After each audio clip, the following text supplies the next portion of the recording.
Olá! Hoje vamos mergulhar em um dos achados arqueológicos mais incríveis e misteriosos do nosso tempo, o Disco Celestial de Nebra.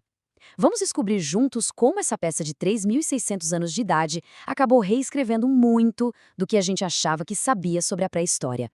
Imagina só, em 1999, na Alemanha, esse objeto de bronze e ouro simplesmente aparece. E com ele, começa uma verdadeira jornada para desvendar um enigma que atravessou milênios. E como a gente vai ver, ele é muito, mas muito mais do que só uma representação bonita do céu. Então, a grande pergunta que guia toda essa nossa análise é bem direta. O que é, afinal, o disco celestial de Nebra? O que ele significava para as pessoas que o fizeram? E, mais importante, o que ele pode nos contar sobre o mundo deles? Vamos começar a desvendar esse mistério. Bom, para começar, vamos entender a identidade básica desse artefato, que é um verdadeiro tesouro resgatado do passado. Vamos aos fatos, ao RG do objeto. Trata-se de uma placa de bronze com mais ou menos 30 centímetros de diâmetro e pesa um pouco mais de 2 quilos. O mais impressionante é a idade, cerca de 1.600 anos antes de Cristo, lá no comecinho da Idade do Bronze.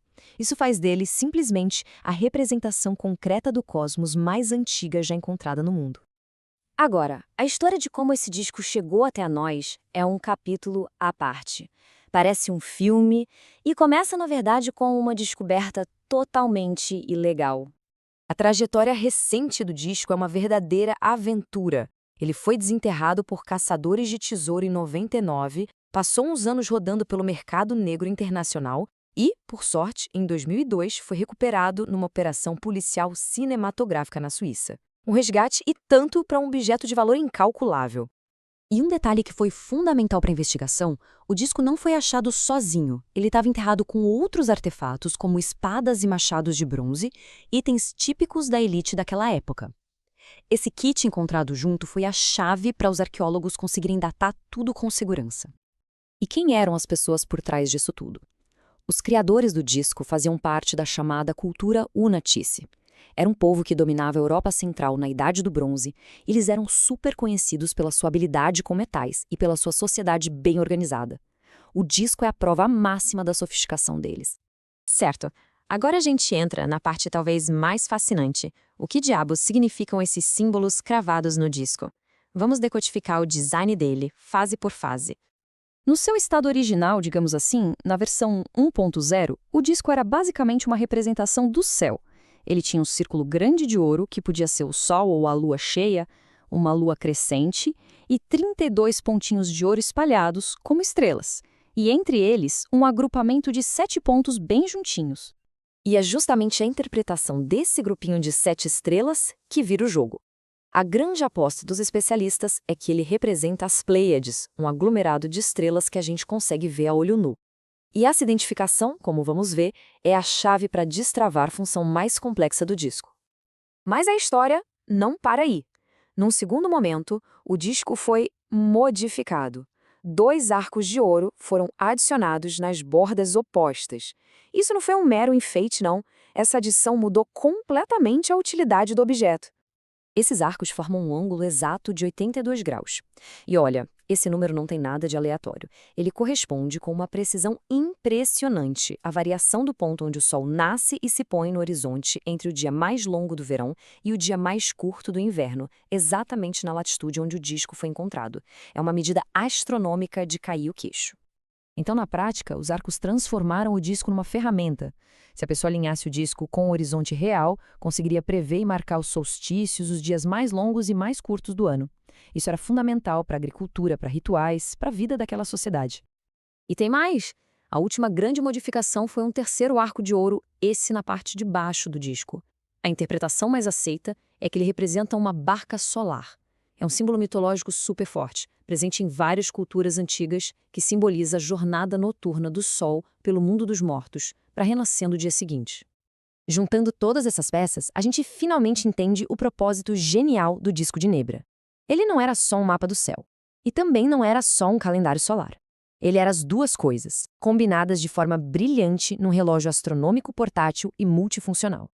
Para sacar a genialidade disso, a gente precisa lembrar de um problemão que os povos antigos enfrentavam.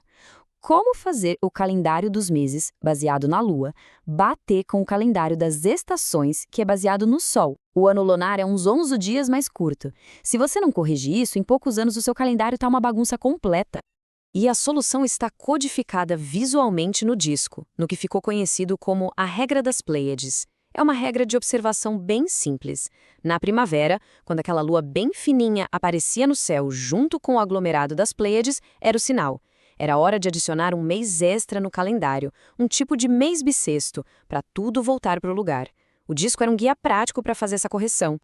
E agora vem a parte mais impressionante. Essa regra astronômica sofisticada aparece no disco de Nebra centenas de anos antes de ser registrada por escrito pelos famosos astrônomos da Babilônia.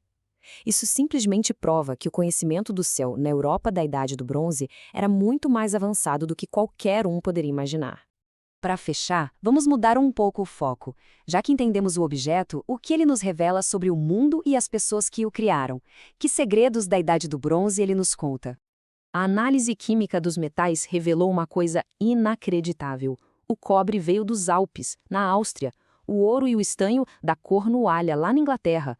Ou seja, este não era um objeto local, foi um projeto, podemos dizer, pan-europeu, que só foi possível graças às gigantescas redes de comércio que já conectavam o continente inteiro. Então, o que o disco de Nebra nos ensina? Ele pinta o retrato de uma sociedade da Idade do Bronze muito mais complexa e conectada do que a gente pensava. Eram observadores do céu, mestres artesãos, comerciantes internacionais. Eles misturavam ciência e mitologia numa visão de mundo única, e tudo isso está encapsulado neste objeto incrível. E isso tudo nos deixa com uma última reflexão, não é? A descoberta do disco de Nebra foi quase um acidente.